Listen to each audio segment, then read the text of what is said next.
Off the Hook, airing on offthehooksports.com, your home for real news, real opinions, and what really matters about Tennessee athletics. The Off the Hook podcast at offthehooksports.com or Facebook, YouTube, Twitter, or wherever you go for your favorite podcasts. Apple Podcasts, Spotify, Stitcher, Google Play, TuneIn, iHeart. Like, share, follow, subscribe. Off the Hook with Dave Hooker starts now. Welcome to the program, brought to you by City Heating and Air Conditioning. We encourage you to like and subscribe to this video so we show up on your YouTube feed more often. With Cooper Mays, I'm Dave Hooker. City Heating and Air Conditioning. It's all about integrity. cityheatandair.com. I'll tell you more about that. Cooper looks refreshed. As we are pretty much through preseason camp, game week right around the corner. How do you feel? You look good. Yeah, I feel great, honestly. Just trying to, take a little bit of time over the weekend, rest up, try to get your legs back under you kind of after fall camp. If you do it the right way, then you'll feel pretty good right now. It must be so much easier after you've gone through this a time or two to prepare yourself for fall camp. How much different is it? It really just depends on how much you mature like with your mind. I think if you go out there and have the right mindset, the right mentality, attacking the day, then it gets a lot easier to do it, if that makes sense. But so I feel like I've grown up a little bit and I've had a little better mindset about trying to have a good attitude for the day. I was talking to Jacob about this. You almost just kind of have to lose yourself as to the day, don't you? Whether or not it's Wednesday, Friday, Monday, it really doesn't matter. It's just another day, follow the schedule type of thing.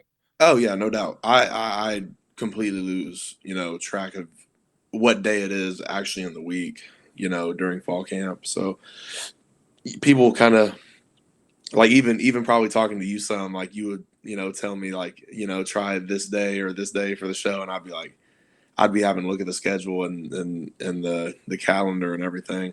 You kind of it's just another day. You just know it as like practice 10, practice 12. You don't think of Monday or Tuesday or Wednesday or whatever. It's weird.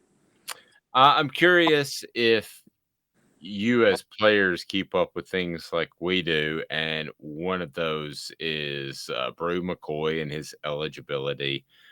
Want to ask you about that. Brought to you by City Heating and Air Conditioning. It's about integrity. They've been there for 50 years. What does that mean?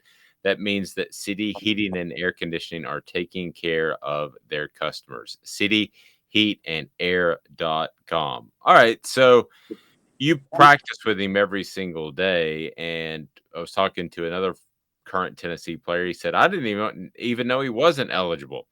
Well, everybody talks about Brew McCoy and whether or not he's going to be eligible. How many times as a player do you get asked that question? Actually, this is probably my first time. I am probably in the same boat with the other Tennessee player. I never knew that there was a question of his eligibility until probably probably was like starting fall camp, maybe, I don't know, around fall campish.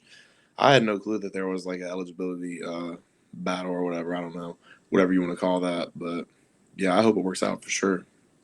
Yeah, and it's got to be frustrating too. And correct me if I'm wrong, but you went through this a little bit with your family did with your brother, because it was a while before he was going to be deemed eligible.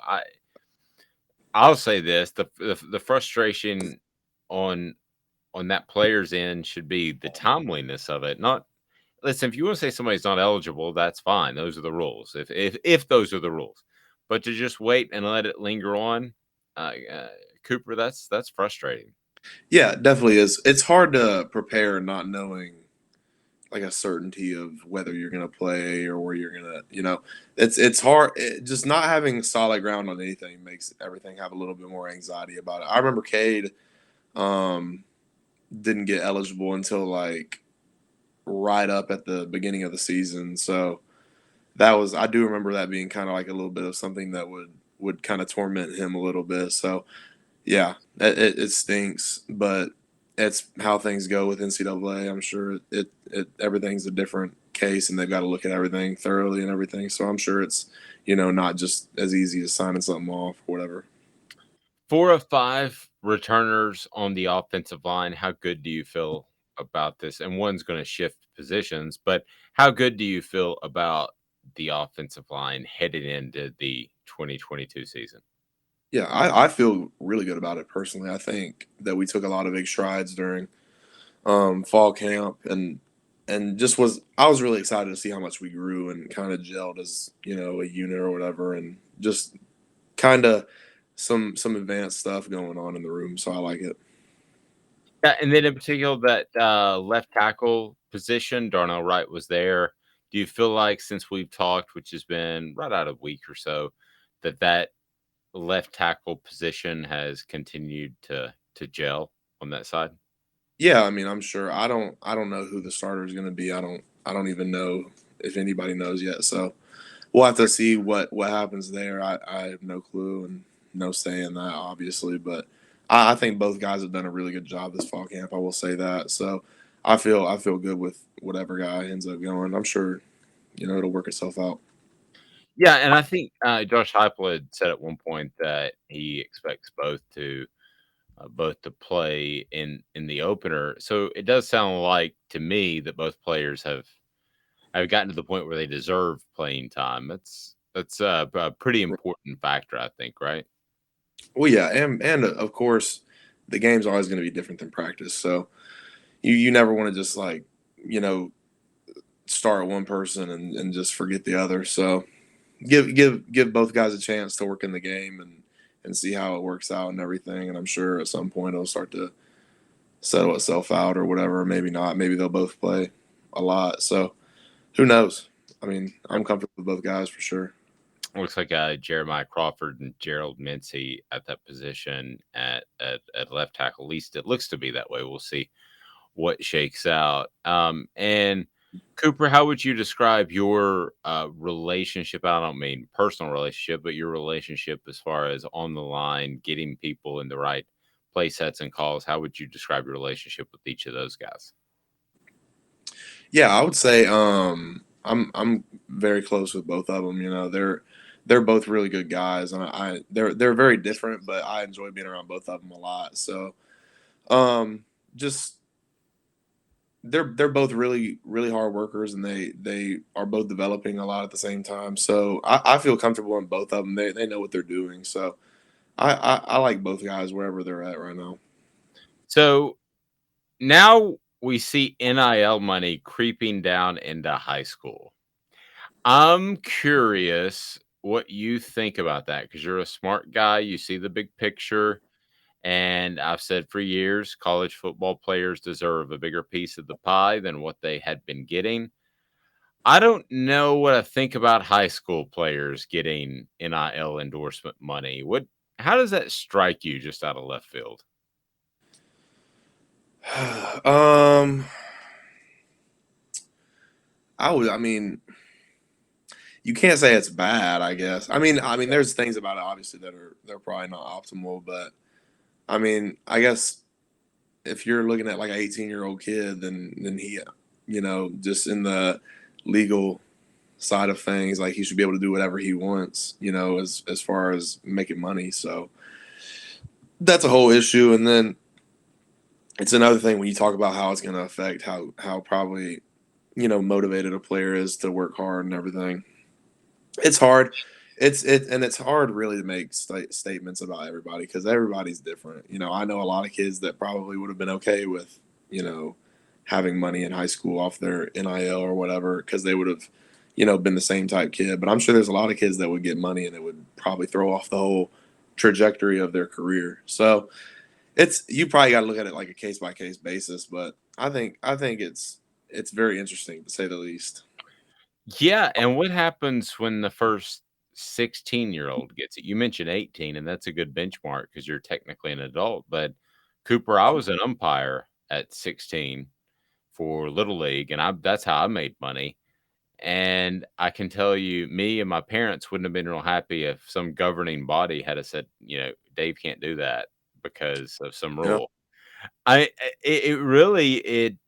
How can you tell a young man even at 18 that he can't earn money? I see the problems, but even if he's 16, how can you tell him he can't earn money?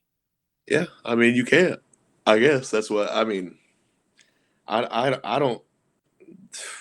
don't know. This is a whole new atmosphere for me. Definitely looking at it, but I'm agreeing with you. I mean, you can't tell somebody that they can't make money. I mean, what kind of thing is that? You can't make money. That's the most BS statement ever. Yeah, agreed. Let's get 60 seconds from City Heating and Air Conditioning, and then I want to ask Cooper the absolute most pressing question of preseason camp. Actually, it's not that pressing. 60 seconds, more like 30. Back after this. Hi, Mike Davis here with City Heating and Air, reminding you to always dare to compare. Our team provides quality local heating and air service, installation, and maintenance across East Tennessee. We use only the best equipment like American Standard Heating and Air Conditioning for your residential, new construction, or commercial needs. Honesty, dependability, and customer satisfaction have been the cornerstones of our business since 1961. City Heat and Air. Dare to compare. All right, so let me ask you this, Coop. As you look back over last year, how many sacks do you feel like were mostly Cooper's fault that were given up? There was one, I think. One.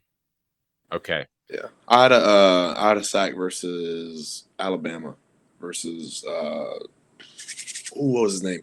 He got drafted in the 3rd round this past year. I forgot his name. Number 48, D tackle for Alabama. I don't remember his name, but yeah. What was it, more of a just got beat physically, or was it more he maybe beat you to a spot, or how did he beat you? It was my first game coming back off of my ankle, and then it was I tried to plant on it and just didn't really get back to it really. I think you're talking about Fidarian Mathis. Yeah, That right? yes, Fidarian. Fidarian. He's a good player. I always thought he was a pretty good player. He's one of the best players that we played last year. No, I agree. And so, do you set up goals as far as this year? I mean, if you only gave up 1 sack last year, I would think the goal is 0 this year, right? Yeah, well, the goal, yeah, that's always the goal for sure. I don't know, my biggest thing, I don't like giving up any like. I mean, it's one thing to get beat, but I don't want to give up any like stats throughout the whole game, like getting tackles for loss, and sacks, like or pressures. I don't want any of that on my name, at least. As a team, do you guys set goals in terms of number of sacks allowed, number of tackles for loss allowed? Do you set that as an offensive line, as a group? Yeah, I mean, we definitely have goals as far as like rushing yards and protecting the quarterback, and like yards per carry or whatever. I think I don't know when. I don't think we've set them yet, but Those things you share, or they stay behind lock and key? I don't know. That's probably I guess lock and key. I don't really know. Well, you never really know. I don't know. Then you've got to ask before next week, because I'll ask you about them. Okay. So, Cooper, you must be excited to get the ball rolling. I talked to Jacob about this, but the fact that you guys are starting on a Thursday night and everybody's going to be watching you, kind of like the old NFL, everybody's watching on Monday Night Football. That's kind of cool. Yeah, I definitely enjoy it. I like Thursday games because you get an extra couple days off on the back end, so I can't complain at all. So, as far as adding classes, that sort of thing, how much of a challenge is this for the younger guys? Because it does amp up as far as being a student athlete this week. For like the younger guys, as far as like workload and everything, or like a player adding, suddenly they've just been doing football and now they're adding class and more. I mean, it just depends on the kid probably, but I can only imagine these. When I got here, it was during COVID, so you didn't really have to go to class, and it was still overwhelming. It's hard. There's a there's a lot of tough days, a lot of hard days, and as a young guy for sure, being 18-year-old, getting thrown into college football and not being able to see your family and everything. It's a little rough go of it for a little bit. But what kind of classes do you have lined up this semester? Oh man, I have accounting. Oh no. Yeah, no, it's yeah. You and my son, maybe he can chat you through it. He's a lot smarter about that than me. So if you guys want to visit, go for it, because he's in college taking accounting too. And he asked if I could help, and I said absolutely not. No doubt. I'm pretty scared about it. We'll see how it goes, though. Maybe I'll like it. Who knows? Cooper, great stuff. Cooper Mays, Tennessee offensive lineman, brought to you by City Heating and Air Conditioning. Again, cityheatandair.com is where you need to go. Why? Because cityheatandair.com, City Heating and Air Conditioning, has been in business for over 50 years. It's about integrity. You don't just get that overnight. You earn it. That's cityheatandair.com. Also hiring, as I know they're looking for great technicians and to expand their team. So certainly give them a call. For Cooper Mays, now almost in game week, I'm Dave Hooker. This has been a presentation of Off the Hook Sports, brought to you by City Heating and Air Conditioning. Go to cityheatandair.com.